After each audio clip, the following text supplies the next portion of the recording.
For 4 years, I tried and failed at self-improvement. I started going to the gym, but after a couple months saw no progress and quit. I was taking ice baths, but would hop out after 30 seconds and wouldn't stay consistent with it. It seemed like nothing would stick and I made no progress. But then after a devastating breakup, I went all in and made changes that have lasted for the last 3 years and allowed me to live my dream life. Going into this breakup phase, I was so desperate to feel better and do anything it took in order to make a change in my life, and I knew my past ways weren't gonna work. And before the breakup, I was down bad, doing all the bad habits of smoking weed every single day, playing video games, eating junk food, having no purpose, spending my entire days with my ex-girlfriend, always having anxiety, worried that she was gonna leave me, which is exactly what happened.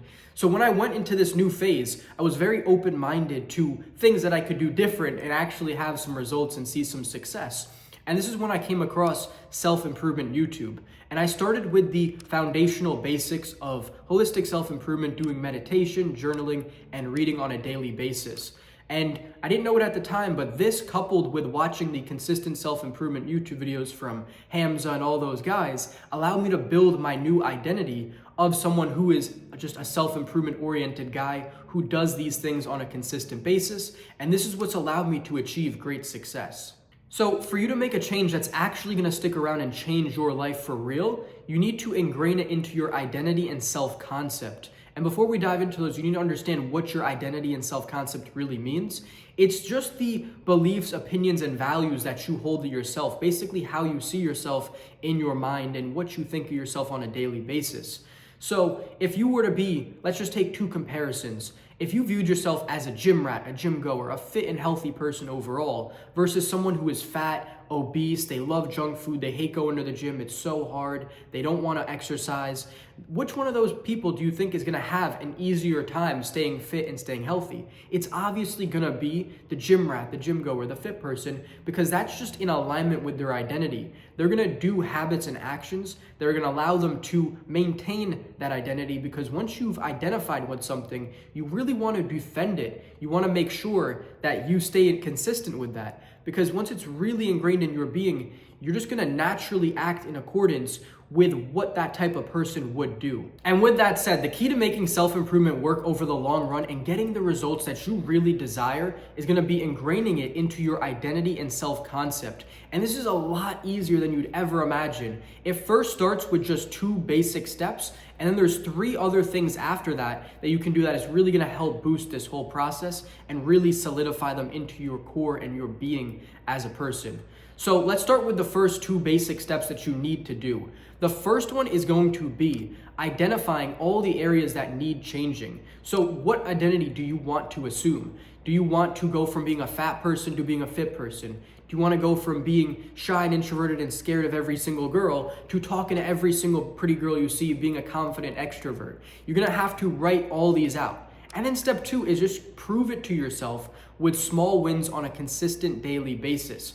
So let's take the example of going from a shy introvert to a confident extrovert who talks to all the pretty girls he sees, because this is something I've done myself. I was once terrified to talk to anybody, girls in particular, and I would get red in the face, my armpits would start sweating, my hands would get clammy. And what did I need to do? I needed to figure out the new person that I wanted to be, which was always those guys in the movies like Zac Efron, Ryan Gosling, who would just get the girls with ease, or any of the YouTubers who are having this sort of success that you might see like Tate and all those guys. I wanted to be like them, so I decided that in my mind. And then what I did from there was I started proving it to myself with consistent wins. So I would go to the bars and clubs and talk to every pretty girl I saw, start conversations with them. I would go to the beach and do cold approaches. I would cold approach every pretty girl at my gym. And before you knew it, all of a sudden this fear of talking to girls and being a shy introvert was dissipating less and less. And all of a sudden I was becoming an extrovert who was just having sort of all this success with girls, with confidence, with being an extrovert.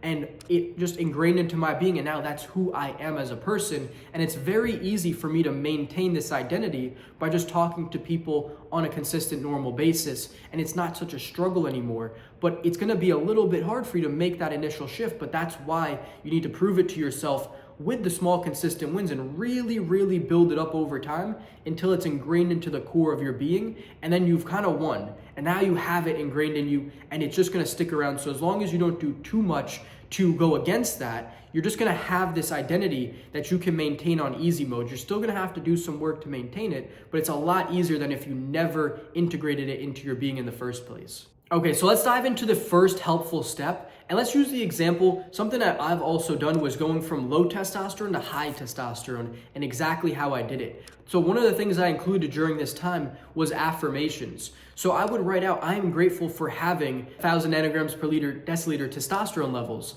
And then I would also write out some of the things I was doing on a consistent daily basis to make me believe that I was gonna actually have it. So I would say, I ate healthy today. I ate, half a pound of beef. I ate eggs today. I had some Brazil nuts, which have high selenium, and these are all good for my testosterone. I'm progressing in my workouts, getting stronger, and this is allowing me to have high testosterone.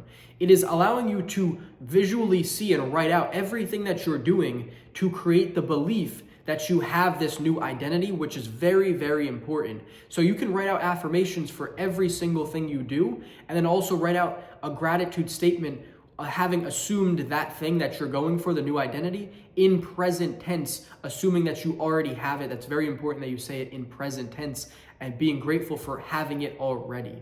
So that's one of the things that you can do. The next thing you can do is sort of just brainwash yourself into believing that you have this. So this ties into the affirmations. This is something that you can just do throughout the day. So let's use that testosterone example. When you're at the gym, you can just say, I'm high test, I'm gonna crush this PR. I have high testosterone, I'm gonna get it. A high testosterone alpha, whatever, right? You can just say some bullshit to hype yourself up, to make yourself believe that. When you hit the PR, you're like, I did it because I have high testosterone. You can get pumped.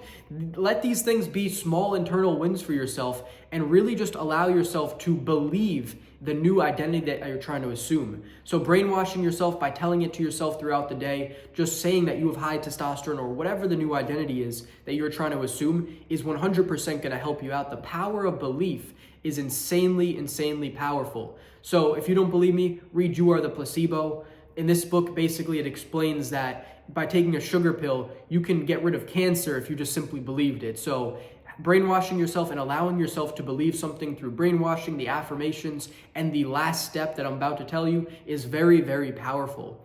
And let's dive into that one, which is basically just gonna be finding a community of people who reject the old identity of yourself and embrace the new identity. So what do I mean by this? Let's say you're trying to go from fat to fit. Should you be hanging out with people who the only thing they like to do is dine at fine restaurants, they like to eat junk food, they make Dunkin' runs all the time, they're eating at KFC and McDonald's? No, that would be the worst possible thing you can do for trying to build this new identity. The best thing that you can do is get into a gym and a club that's gonna allow you to be surrounded by people who are healthy and fit. And the things that they do is they work out, they eat healthy, they do all these good things, they're going for daily walks, they're telling you about their habits, how they meditate, how they are working on their business, and they're driven and ambitious. These are the type of people that you need to surround yourself with.